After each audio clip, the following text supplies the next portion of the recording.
Welcome back to ECE 320A. Homework number 6 is due in a little over a week, and that will be Chapter 13 material, the first part of Chapter 13, which is dealing with S-domain circuit analysis. I want to try to motivate that. Some of you are already using that on Exam 2. I went ahead and deducted all points for doing that.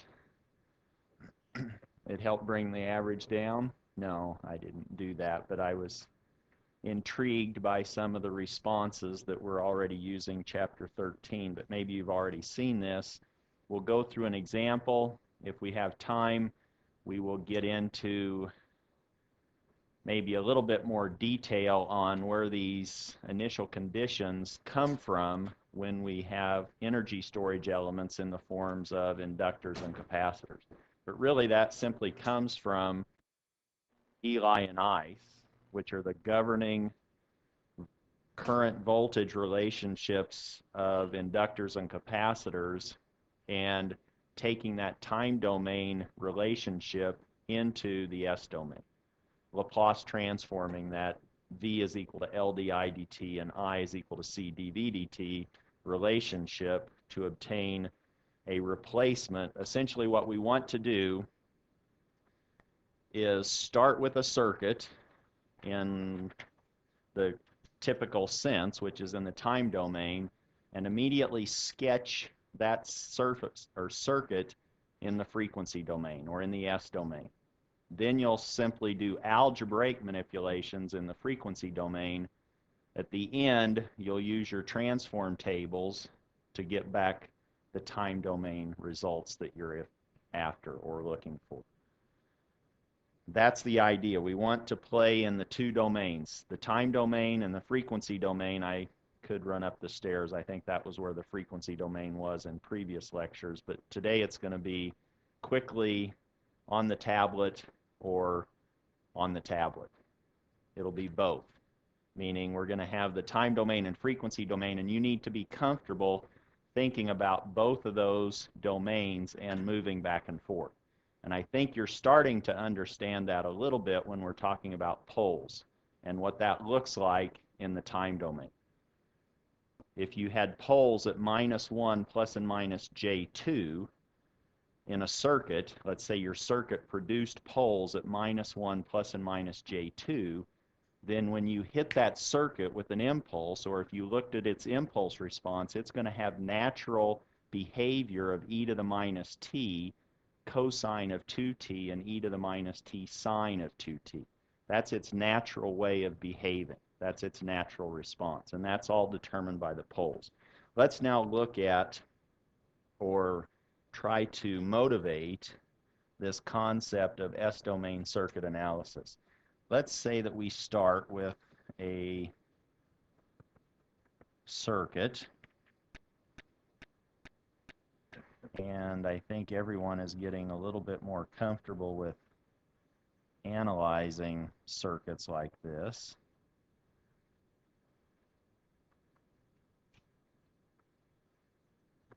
And so far we've been doing this analysis in the time domain initially, and then Laplace transforming those equations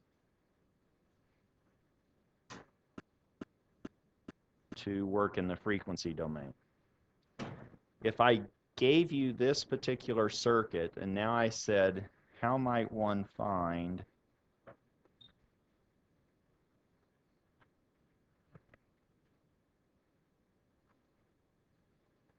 V sub 2 of t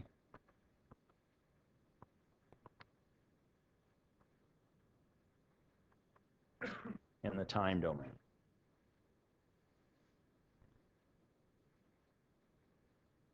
And I might give you V sub I and these R's, L's, and C values. And now I want to know what's V sub 2 of t going to look like in the time domain. What are you thinking about how you would approach that problem? Or what are you hoping to create in the process of solving that?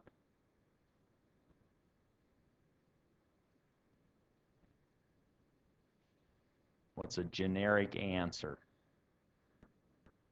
Okay, you're looking for a second order differential equation or two first order differential equations that are coupled.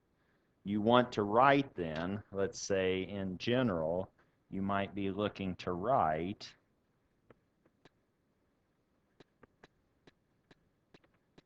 and they could have integrals in them, they could have differentials. Preferably you like to keep everything with differentials, but you might have an integral differential equation, a second order equation, or you might have two first order differential equations that are coupled. Now if you write those, and if one of those equations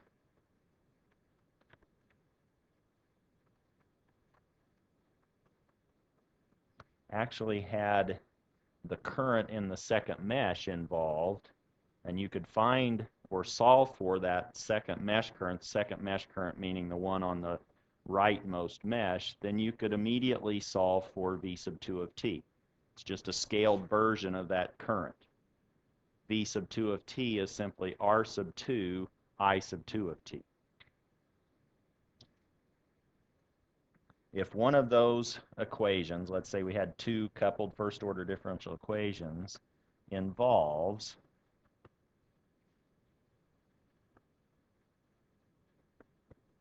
the current in the second mesh,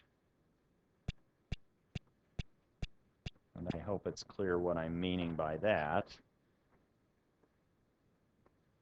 then we could simply write V sub 2 of t is R sub 2 I sub 2 of t.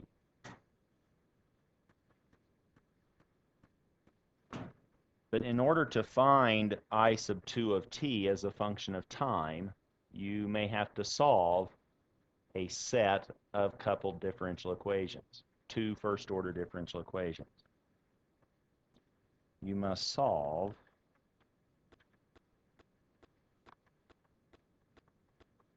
let me just say a coupled set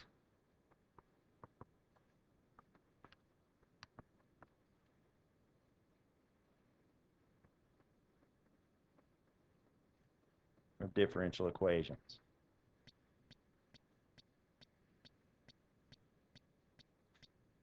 Now, on the exam, I simply asked you to find those equations, didn't I? I didn't ask you to solve them, did I? You just needed to find those governing differential equations because I'm expecting you to be able to Laplace transform, work in the frequency domain, and then inverse Laplace transform to obtain the answer. But we can move directly from the circuit to a new circuit in the S domain and then just play with algebra with S's and immediately then back out the time domain answer. What we want to be able to do is simply write down the following S domain circuit from the original given circuit. And I think you know how you would transform or write down the source. That was just a generic little v sub I of t. If we don't know what that little v sub I of t is in the time domain, then the best we can do is simply say, well, that's the Laplace transform, capital V sub I of s. And now let me just write down the rest.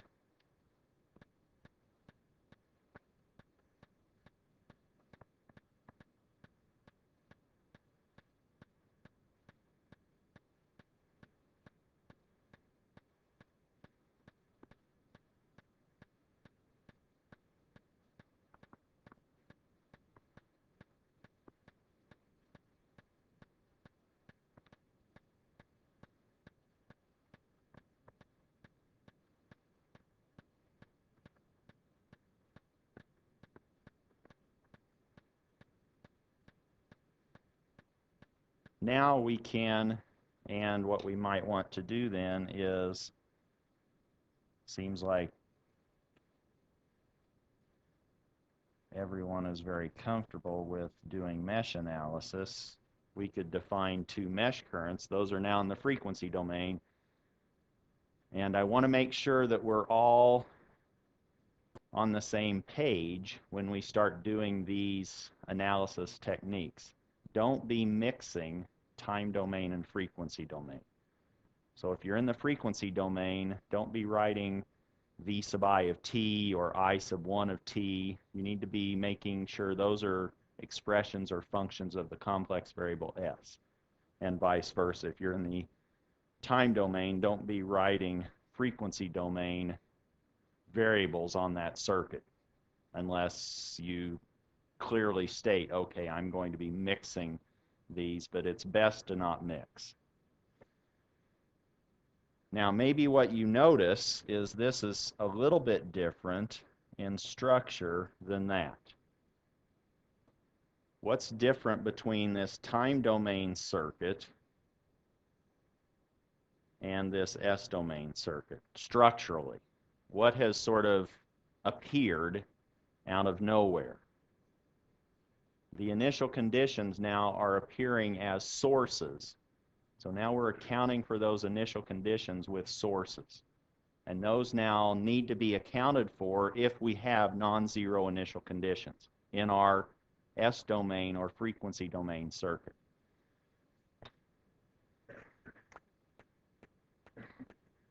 Meaning you might say, well, why are those new voltage sources there? Or why are there voltage sources? And I think because of the way they're labeled, it's pretty clear what those are coming from. But why are there voltage sources in series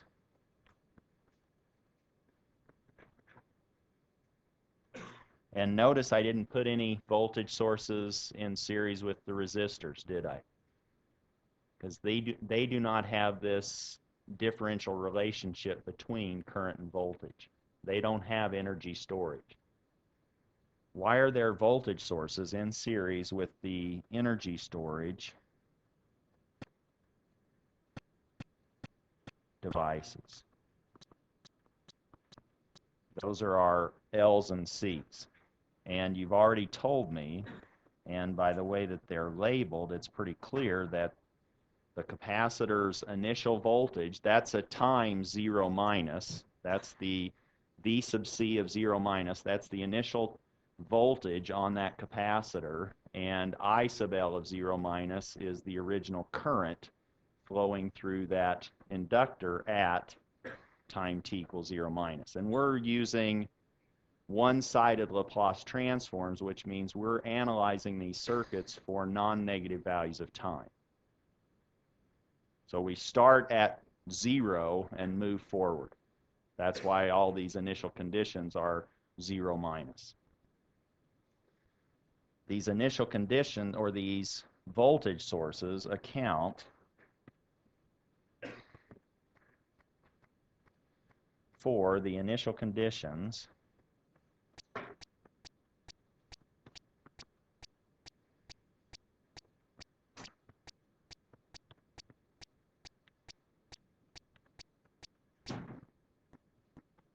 on the energy storage devices.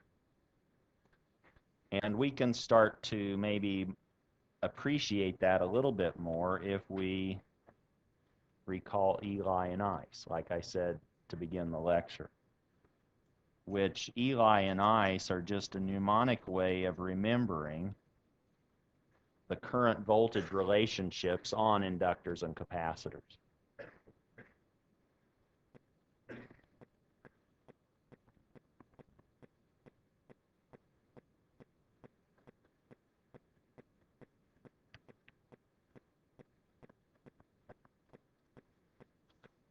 So if you are getting close to retiring and you're looking for another job, you want to move on, and now you're in another interview. So, oh, you thought you would be done with that, huh? You're old now. Yeah, you need to be staying current, up to date. You always need to be on your toes, ready to interview. So now somebody says, oh, what's the current voltage relationship of a capacitor? And you go, man, what was it that in that chemistry room we'd always talk about? Oh yeah, ice. Ice in a beaker, right? An Eli and Ice. But ice now allows you to remember, even though you might be 10 years from retiring, you can still remember this, right? That's what we said you needed to be able to do in this class. I sub c of t, that's the first variable. And now everything else, the last two are on the right side of the equality, is c dv sub c dt. Now, what did you demonstrate on the exam? If you now Laplace transformed that relationship, what do you have on the left? That's just the Laplace transform of that time domain current. So that's capital I sub c of s. And then c, but that c, some people kind of got lazy or missed it or just fell asleep during the exam. They forgot that that constant distributes across two terms. So there's a square bracket here. S times v sub c of s, or s times the Laplace transform of v sub c of t minus v sub c of 0 minus. But if we distribute that c across, we now have sc v sub c of s minus c v sub c of 0 minus. Now we're typically, or we may sort of naturally think of this in terms of Ohm's law, meaning V is equal to Ri. Now this is just a generalization of that, or part of that is, if we solve this for V sub c of s, which means divide all the terms by sc and isolate V sub c of s on one side, then we have 1 over sc times I sub c of s. And I've moved that initial condition on the other side of the equation, or the equality sign, from V sub c. It now has a plus, and I've divided c times V sub c by sc, or I now have V sub c of 0 minus over s. Meaning, if you need the total voltage across that capacitor in the frequency domain, you're going to have a piece of that voltage due to the impedance of that capacitor. And the impedance is right here, 1 over sc. Remember, when you were just dealing with purely sinusoids, it was 1 over j omega c. What are we doing? We're generalizing that j omega with an s. J omega was all imaginary, wasn't it? S is now a real plus imaginary in general. This is now our impedance. And this piece is due to the initial condition. And that's where that voltage source came from. If we needed the total voltage across that capacitor, we would need to include both pieces. The piece due to the impedance of the capacitor, which is 1 over sc, and the piece of that voltage due to the initial condition on that capacitor, which is incorporated by that voltage source with a labeling of V sub c of 0 minus over s. If I ask you to inverse Laplace transform V sub c of 0 minus over s, what's that look like in the time domain?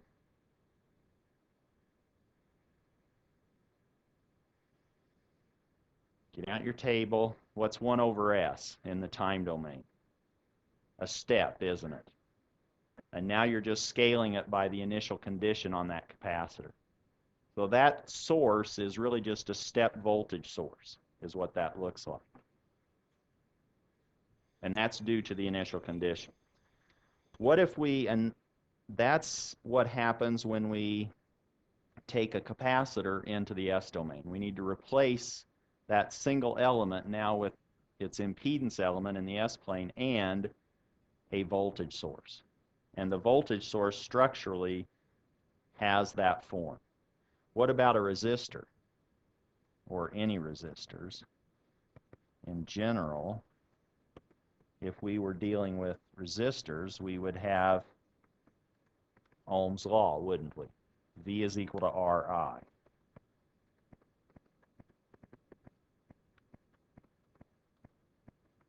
That's the time domain.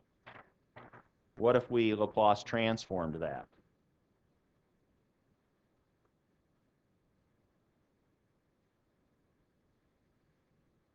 It's so easy it makes it hard. But now we don't know yet what those voltages and currents necessarily are, so we just have to keep them as their Laplace transformed representation. This is now capital V sub R of S. R is just a constant, and the Laplace transform is a linear operation, so it just slides through or doesn't impact the relationships, and this is now in the frequency domain.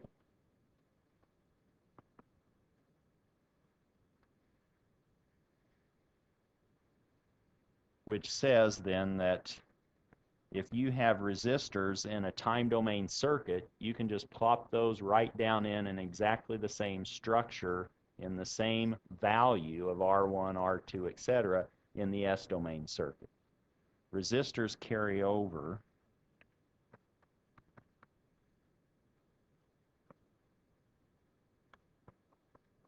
into the frequency domain or the S domain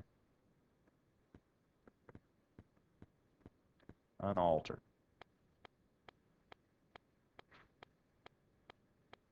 What about inductors?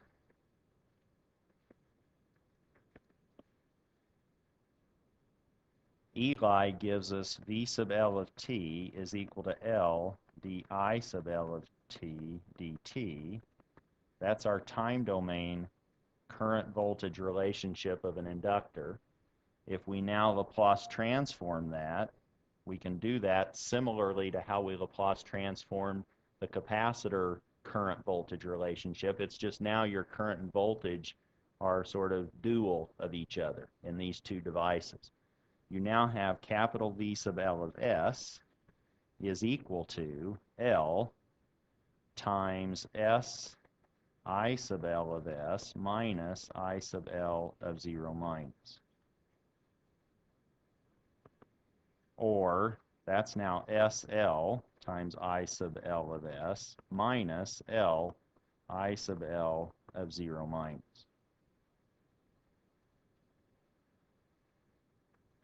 Where this SL is now our impedance of an inductor in the S domain, and this minus capital L little I sub L of 0 minus is going to account for our initial condition on the inductor.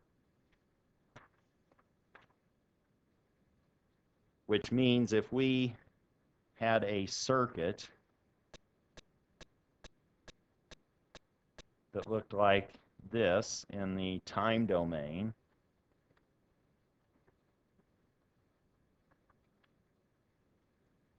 and let's say somebody labels the current coming from the left going to the right through that inductor, then the passive sign convention would say that we would label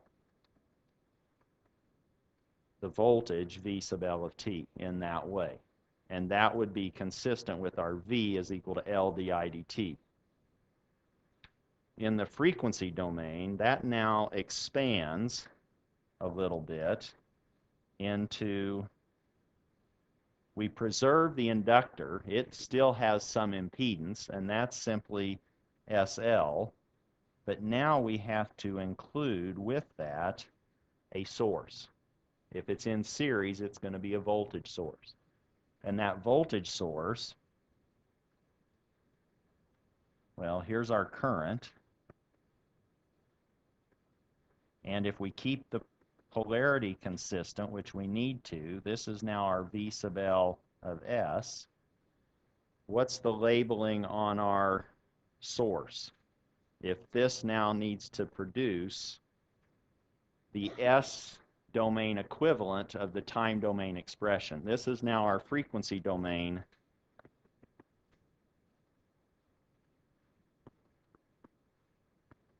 version of the inductor. So now we need, if we were saying SL I sub L is a drop plus to minus from left to right, then we need to make sure that our polarity on that source is minus plus, and the scaling on that source is L I sub L of 0 minus. And if you forget or lose track of what's going on, you can always, whoops,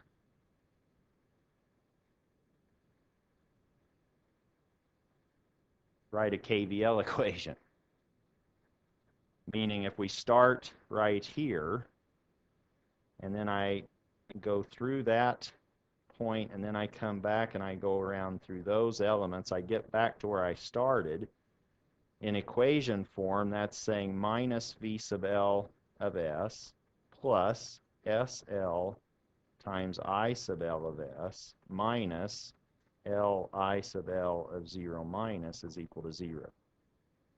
Or if I put that V sub L of S on the aside by itself, then indeed I end up with the governing relationship that I derived when I took the Laplace transform of that Eli equation. V is equal to L di dt. Is it clear how you can check your work if you need to? If you forget, what's the polarity on that voltage source that accounts for the initial conditions? How do I keep track of that? Now that we have that, whoa, that's quite a ways back, isn't it? Now that we have that, how do we solve for V sub 2 of S, capital V sub 2 of S?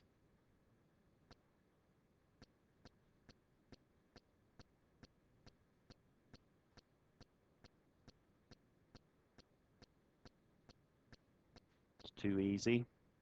This is now like what you did in, I don't even know, the first chapter or two of your textbook, where you were dealing only with resistive networks, all resistive networks, except now your resistors are impedances. They're generalized resistors, meaning you need to keep track of that S.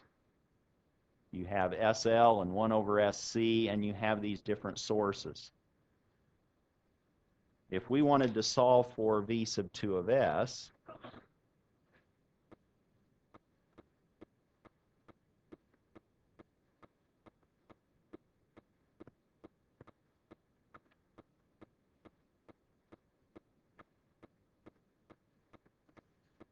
then if somebody can find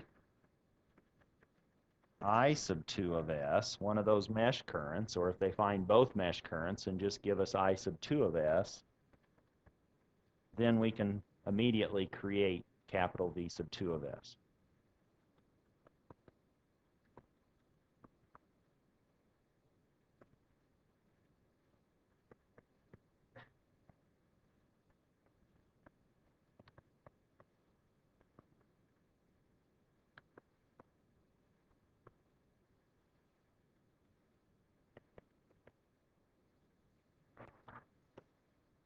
Now, did you guys learn how to write equations by inspection in matrix form when you were in 220?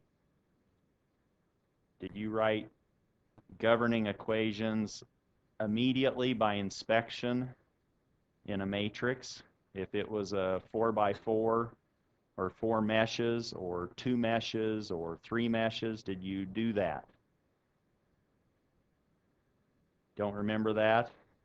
And you're just maybe a summer out of 220, right? No, maybe a year if you've gone. What do we have, bugs in the flying around? Just one? It's not me. I'm not bugging you. Yeah, I'm probably bugging you, but that's the whole point. Need to keep you awake so that you learn this stuff. So here's how you write equations by inspection. We have two mesh currents. We have two meshes. So we need to find a big impedance matrix times that unknown vector of currents, I1 and I2, equal a bunch of sources. So it's really AX equal B, a matrix formula. And we're going to try to solve for the X, which in this case are our I's, our currents. So we're trying to build up something, a matrix relationship that has the following structure. We want to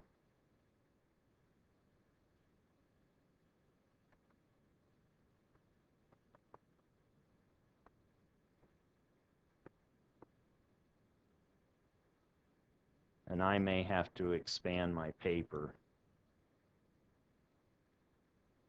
Hopefully you guys have your scissors and tape and glue so that you can cut your paper and expand it if you need to. That's not part of this process, but I just thought if you had a crafty side to you, you might want to do that. Wow, you guys worried about your exam, aren't you? Now, how do we build this up? This is now a 2x2 matrix of this is something times I giving us voltages. So that something is like an impedance, isn't it? And over here, if we have a 2x2 matrix times a 2x1 matrix, what's the result? A 2x1 matrix, which is just a column vector, isn't it? The right-hand side is simply going to be a single column, but it's going to have two row entries. Now, so we have 6 pieces to build or to insert by inspection into this formula or this expression. Are we clear or comfortable with what I've drawn so far? It's just a blank 2x2 impedance matrix times the unknown currents, I1, I2, equaling something on the right-hand side. And we know that something on the right-hand side will be all of our sources. Whoa. If we go back to the lecture before the exam, you're not... All right. Now, what I want to do is build up the impedance matrix first. The impedance matrix, to build that, if I want the impedance values in the 1, 1 entry, that's in the first row, first column, that's going to be all of the impedances that the first mesh current I1 touches, and where I'm just going to sum those up. If you simply look at this diagram and say, okay, what impedances are touched by I1, I hope it's clear that it's R1 and 1 over SC. I simply add those up, and that's my 1, 1 entry in that matrix. If you just write KVLs, 2 KVLs equations, and translate those into the matrix, it's the same thing. But this is sort of a fun way to do it, another way of doing it, if you like it. So what did I say? This is now R1 plus 1 over SC. That's the 1, 1 entry in that matrix. Then I go back to my circuit and I say, okay, the off-diagonal terms, in this case I really only have 2 off-diagonal terms, but I have I1 and I2. I now say, do I1 and I2 share a common impedance or impedances? And if I do, then that goes into the 1, 2 entry with the negative sign. Because remember how you would be doing KVL, you would say 1 over SC times I1 minus I2 if you were doing the first mesh. That's where that's coming from. We now have then in that 1, 2 entry of our matrix minus 1 over SC. What's going to be in the 2, 2 entry of that matrix using the same process? You look at the second current, the second mesh current, and you say, what impedances are touched by that second mesh current. 1 over SC, SL, and R2, and I just sum those. So down here in the 2,2 entry, I now have R2 plus SL plus 1 over SC. And this approach works because I do not have any dependent sources. If I have dependent sources, then it makes things look a little less symmetric. But now what's shared, what impedance is shared by I1 and I2? Same thing. So that's now minus 1 over SC. And that's my impedance matrix. What I now need to do is fill up what drives that, or my voltages, or my sources. And the way that I find those is I say, okay, of the sources in my circuit, are they encouraging or discouraging, positive or negative, with respect to that particular current? For example, I sub 1, if I increased V sub I, capital V sub I, would that encourage more I1 or discourage I1? It would serve to boost it, wouldn't it? It would help it. If I made V sub I bigger, that's going to push more I1 out. So V sub I comes in with a positive on the right-hand side. What about the source due to my capacitor, V sub C of 0? If I increased it, that's sort of serving to block that I sub 1 current, isn't it? It's impeding that or discouraging it. So now we have, over here, we have V sub 1 of S minus V sub C of 0 minus over S. Is it clear where that came from? If that's the way that we do that, how do I find the source terms associated with I sub 2? Does V sub C of 0 over S help or hinder I sub 2? It helps, doesn't it? If I increased V sub C of 0, what about L I sub 0? Or L I sub L of 0? It helps. So both of those come in with a positive sign. So that now I have V sub C of 0 minus over S plus L I sub L of 0 minus. And that's now my equation that contains the dynamic behavior. This is the S domain equivalent of two coupled first order differential equations. And now it's just algebra. If I wanted to solve for I sub 2 of S, does everyone remember Cramers Rule? I have a matrix. This is like AX equal B, but now my A, it has complex frequency variables in it, and I need to keep track of those. But your calculator will do this. It'll do symbolic inversion. So you could plug this in and raise it to the -1 power, and it will invert that crazy matrix. You could put numerical values in for your R's, L's, and C's, but keep track of the S. You need those S's floating around. But if we used Cramers Rule,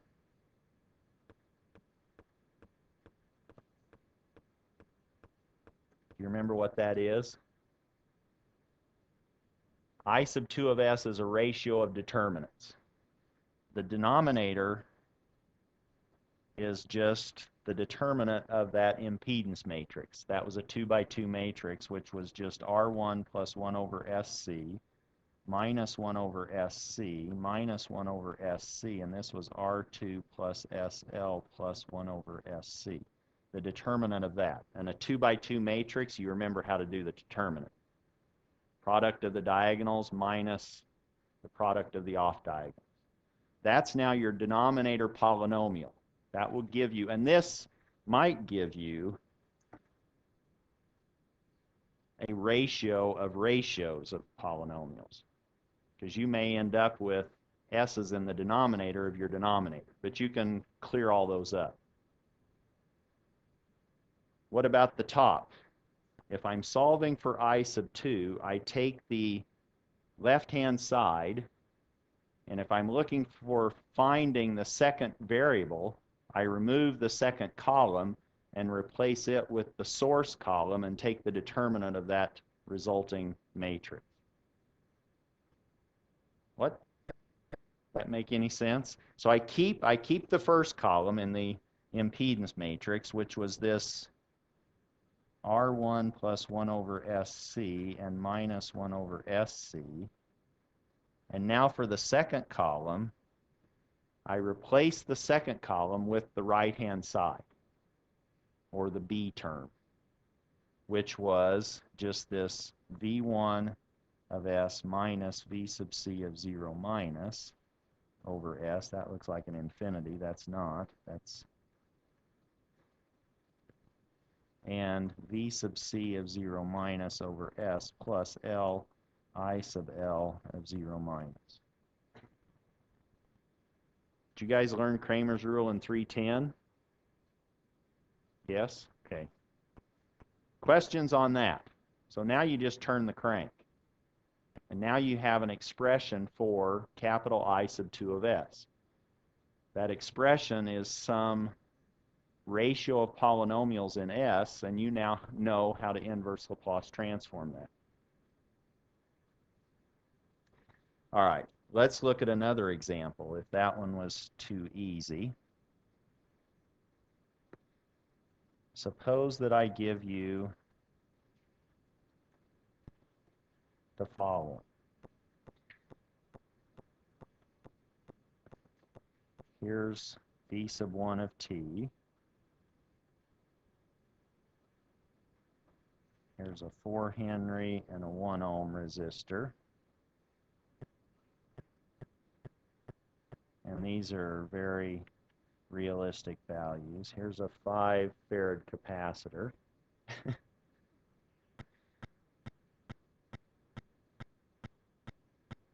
There's a 5 ohm resistor. Here's another capacitor, and let's give it a 6 farad. Let's say this is now plus V sub C1 of minus. Here's an inductor. Here's a resistor. Oh, and here's a current source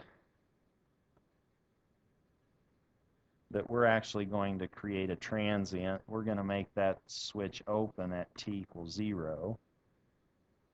And then we're going to have an 8 ohm resistor over here.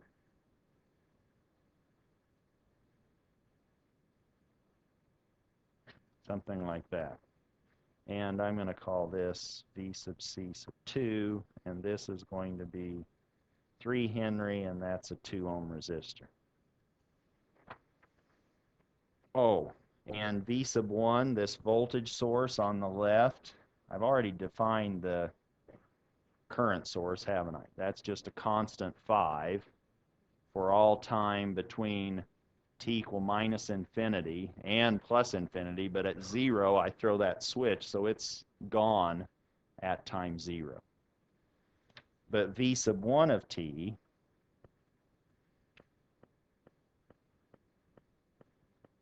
is going to be the following. It's now 1 until I hit 0, and then I'm actually going to change it into a cosine waveform.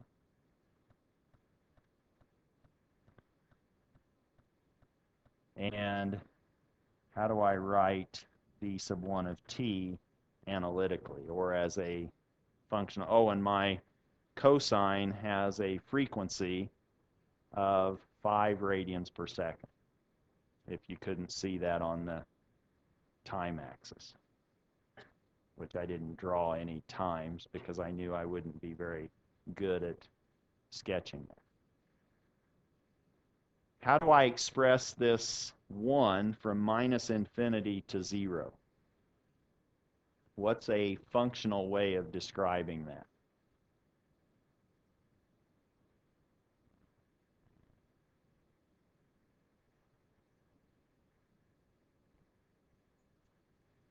If it was the other way, if it was 0 to infinity, how would you describe it?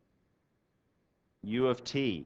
Well, we just want the opposite of that. How's that? Now when the argument of that expression is positive, that step is on, and the only time that argument is positive is when t is negative. U of minus t gives me that 1 from minus infinity to 0. And now I want a cosine waveform that's not on for negative time, but I said it had a frequency of 5 radians per second, and I only want that on for positive time, and that's now my time domain waveform for that source on the lower left-hand corner of my circuit. That's now my source, and here is my circuit.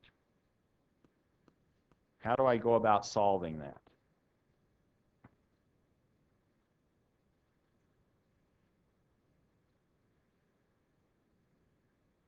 There you go. That's what this whole lecture was about, right? Transform it into the S domain. How do we do that? Because it looks like something's happening for all time, minus infinity to plus infinity, and we only know one side of Laplace transform. But what's happening before time t equals 0 minus is a constant. What's that allow us to do based on problem 10 of exam number 1 or exam number 2, the last one, the last problem? Steady state. You just look at the steady state analysis and say, what's going to happen and what do you need to worry about in analyzing this circuit? You need to find the initial conditions on your capacitors and your inductors based on the sources that are present before t equals 0. So let's draw the circuit that explains that or governs that behavior. What's going to happen from t equal minus infinity right up until we get to t equals 0 minus? What's going to happen with our capacitors, or what kind of source is present? Is V1 active?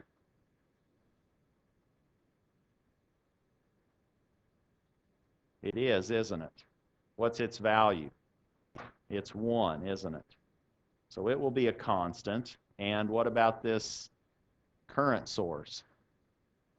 It's active also. So we have those two, and they're both constant, which means we've reached steady state. And in electrical terms, steady state or infinite isn't very long a lot of times, is it?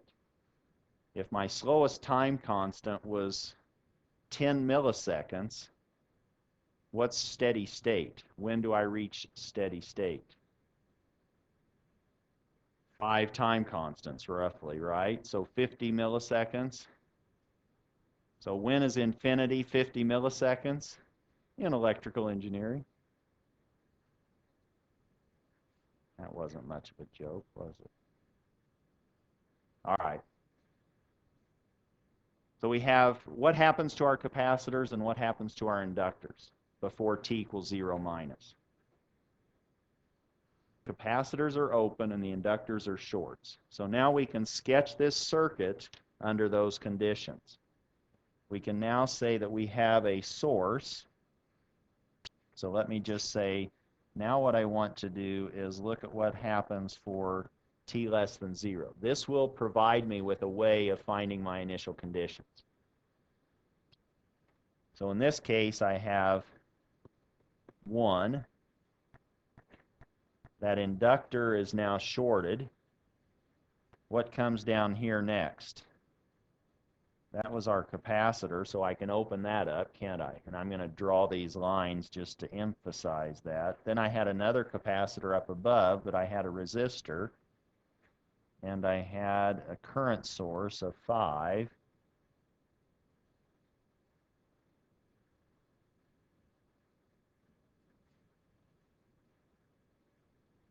This was 1, that was 2, and in terms of labeling, this was plus V sub C 1 minus, and that's going to actually be V sub C of 0. This is now plus V sub C sub 2 of 0, and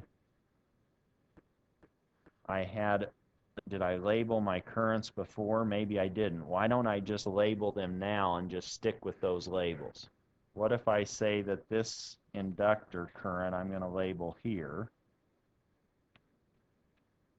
and I had a second inductor, let me just go ahead and say it's this way. Is that okay? And now I need to find those variables in blue from this circuit.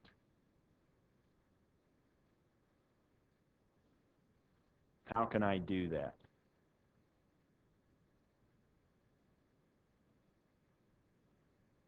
Probably a lot of different ways, but with that current source, I don't know the voltage drop across that current source, do I? It's going to be whatever it needs to be to supply 5 amps to that circuit. So I probably can't do a KVL with that particular current source. Yes, you could do a source transformation, but what if we looked at that as a node and I said, why don't I just apply KCL at that node? Meaning I have maybe this current, that current, and the source, and those are my 3 currents at that node, and if I can find those, I've basically been able to solve everything I need in that circuit. Because I sub L sub 1 is the same as I sub L sub 2. And it's the negative of that green current going to the left horizontally. If I now apply KCL at A,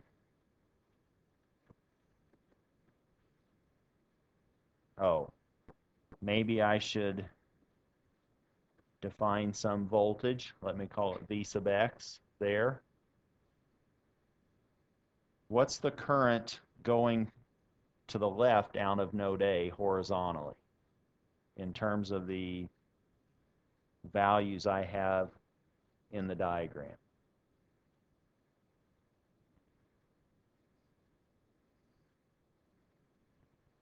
So if I wanted this particular current, I need to know what's the voltage drop from here to there.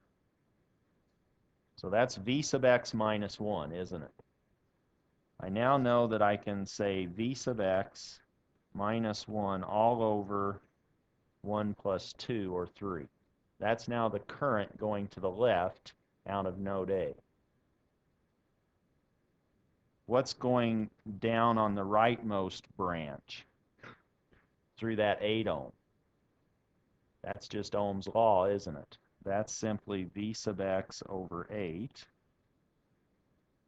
Those currents are going out or leaving the node. The thing that's coming in is the source, and that's now equal to 5. So I have one equation and the one unknown. And if you solve that, you come up with a really nice number, 128 over 11. Which, what's 11 squared? 121. So this is about 11, isn't it? V sub X. A little bit more than 11. Once we have V sub X, we can use that to solve for all of these other variables. If I now wanted to find I sub L sub 1, what's that equal to?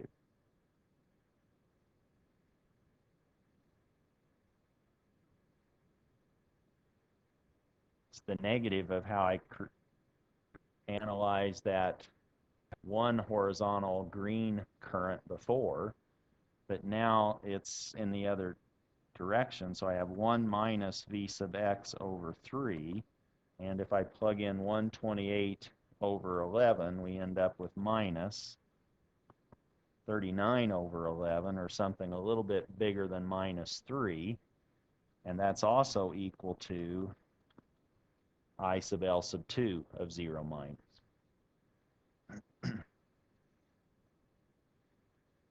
Now I need to find the capacitor voltages, initial conditions. And I can simply apply KVL to those. Which one did I do first? Suppose that I get V sub C sub 2 of 0 first. That's now going to be minus 1 plus I sub L sub 1 of 0 minus times 1 plus V sub C sub 2 of 0 minus is equal to 0. But this was just minus 39 over 11, and so solving for my unknown, in that I end up with about 4.5.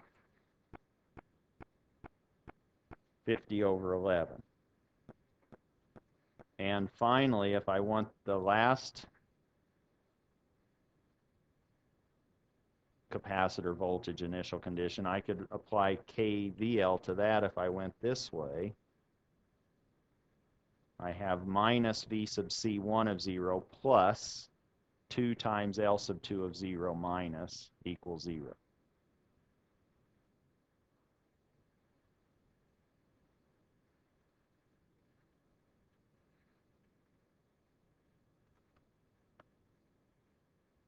What was it multiplied by? 2.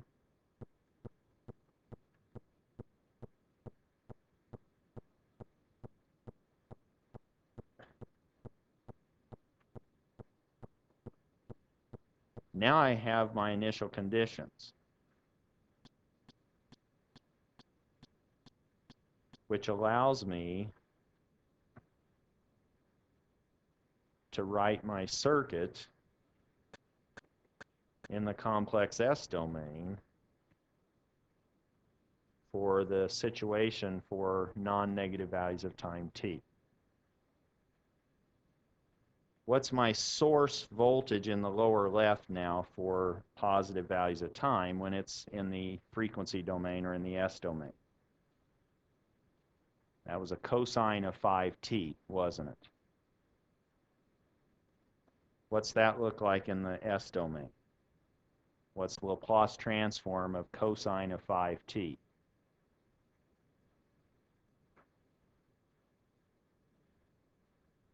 There's my source. Then I have an inductor. That was a 4 Henry inductor. Its impedance is SL or S4, or maybe it's easier to say 4S. And I had some initial condition on that. So that was minus plus, if I keep it that way, L times I sub L sub 1 of 0, but that was minus 39 over 11. And the signs will all work out if I keep track of the signs in that way. Then I had a 1 ohm resistor. What's the impedance of the capacitor? 1 over SC, which is now 1 over S5. That's why I distinguish between my script S's and my 5's. If I had S written as an S the other way, you'd think, oh, that's 1 over 55. Or it's 1 over SS. And you'd go, I don't know what he's doing there, 1 over S squared. So that's why I write script S's. But what's the initial voltage on that capacitor?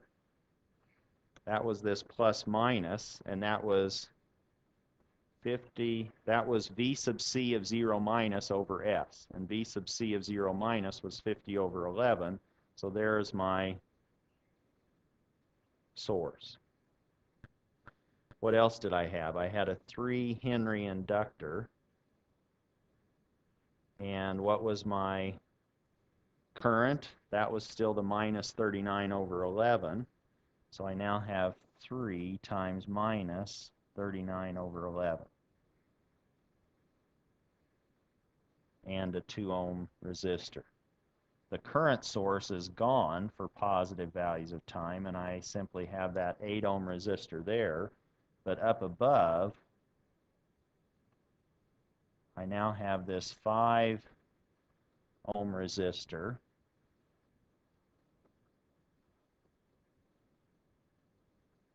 And I have my capacitor with its voltage source.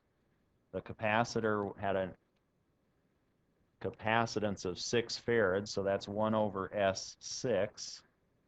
And the initial condition was then this minus 78 over 11S.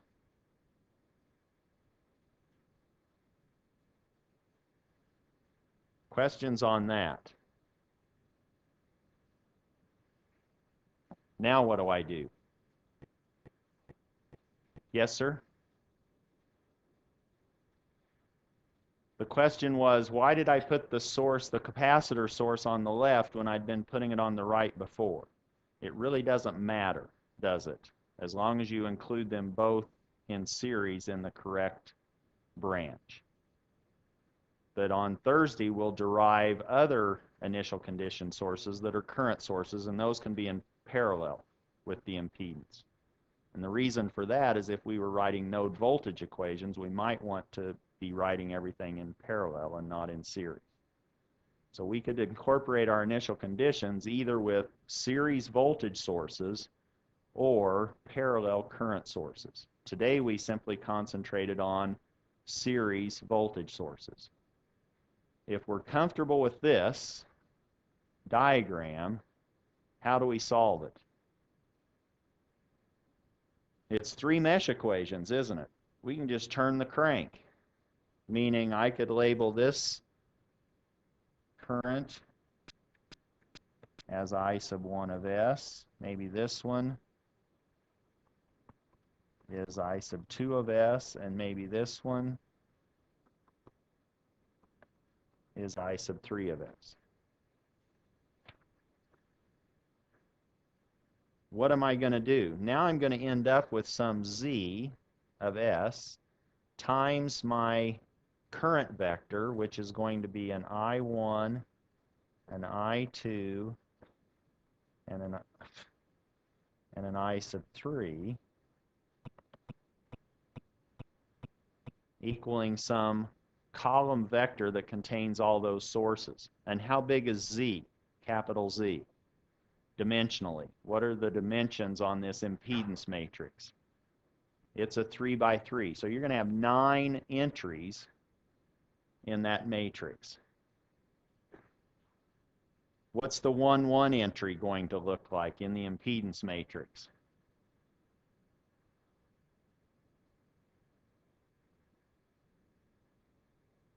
Four S plus 1 over S5, right? Is that clear? What's the 3, 3 entry impedance going to be?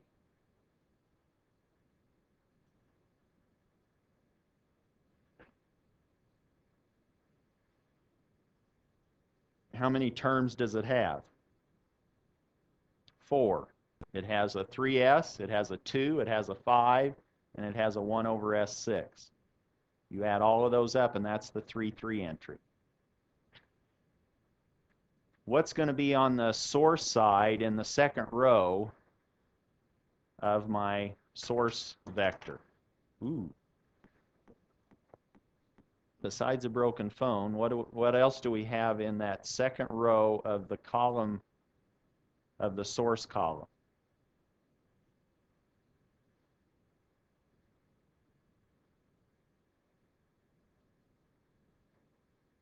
What are we asking?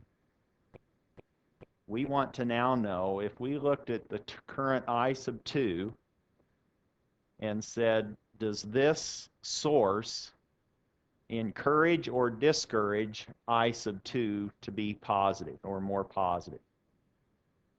This one.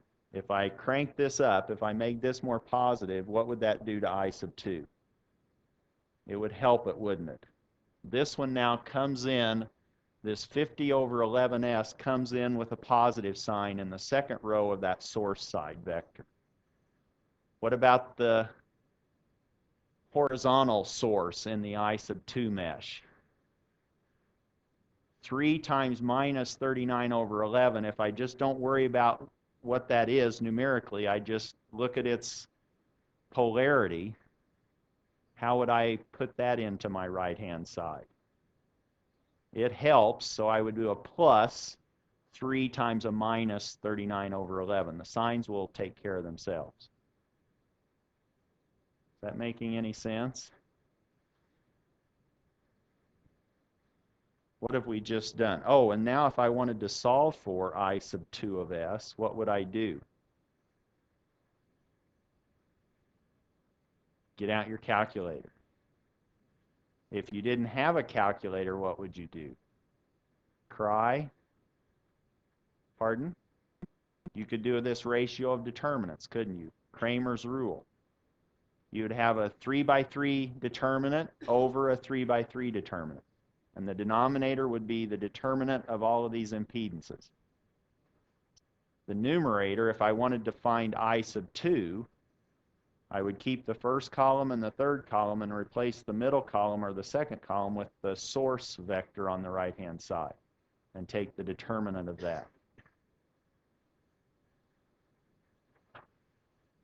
How about if I do that on my own and you guys can look at the notes? Will that work? And I'll stop now and you guys can get your exams back. Is that okay?